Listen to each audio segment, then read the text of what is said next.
What it do, what it do.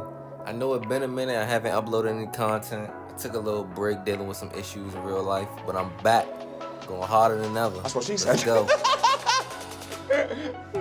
So, we're gonna get into this Ratchet and Clank review. First, the graphics. The graphics are top tier, if not the best graphics I've ever seen. It's definitely up there. It's like a Disney Pixar movie came to life and transformed to a playable game. This game made me want to see Disney games with this level of quality and care. Like, imagine an Incredibles game made with this much quality and this much passion. I play it on Performance RT, which I believe stands for Performance Ray Tracing. Now, I'm gonna be honest, some games, when I play it on Performance RT, I don't notice a difference. But Ratchet and Clank in particular, I definitely noticed the difference. It's a huge difference. It's so much smoother. Even the menus when it's not even gameplay. Everything just looks smoother. Cutscenes, menus, gameplay, everything. Don't worry, I'll take care of it. Oh, and to keep you all busy while I'm gone, got this at Zerky's. Mort can finally fix that ship she's been working on. Zerky's? Oh, those pirates didn't give you any trouble, did they? Only a little. The movement is spectacular too. It feels great when you glide around, fly around, and zoom around with your hover boots. And since it's a PlayStation 5 game, if it's done right, the trigger effects are awesome. And it is done great. It could have still used a little bit more work, like a little bit more potential.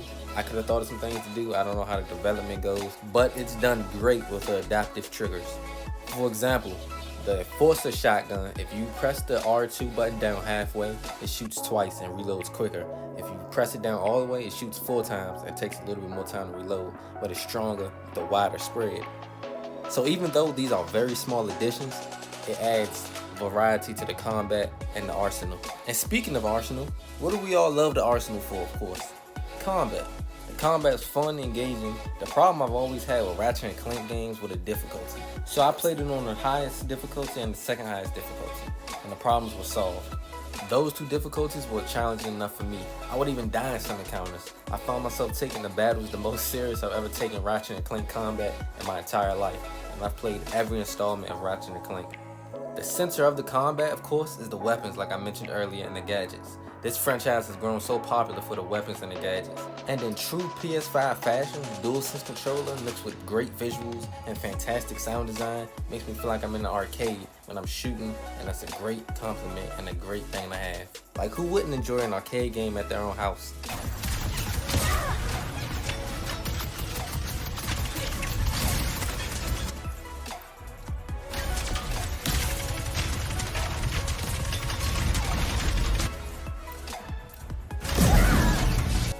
Also, the rifts add a new level to combat, traversal, and platforming. You can use rifts in battles to teleport behind or in front of enemies to get an advantage. One time I ran out of ammo in the middle of a battle and all I had was a shotgun, so I had to use the rift and teleport to the enemies to get closer in shotgun range. Another great added feature and a necessity is the Phantom Dash. You have to use that. I guarantee you can't play through and live without using the Phantom Dash. The Phantom Dash is what you see me doing now on screen. It looks good and feels good. The story is pretty good and straightforward, as you expect from a Ratchet and Clank game. It reminds me of a Pixar movie in a good way. Not saying that they copied at all, but in terms of quality, animation, funny moments, and heart put into the story, Ratchet and Clank Rift Apart is Disney Pixar level. It keeps the comedic, joyful tone that Ratchet and Clank is known for throughout story moments, gameplay moments, even in the combat.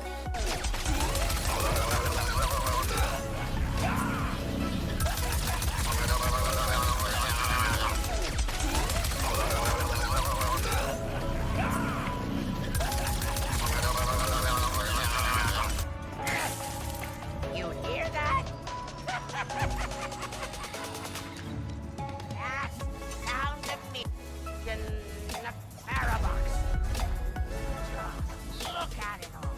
So big, so real, so totally not made up.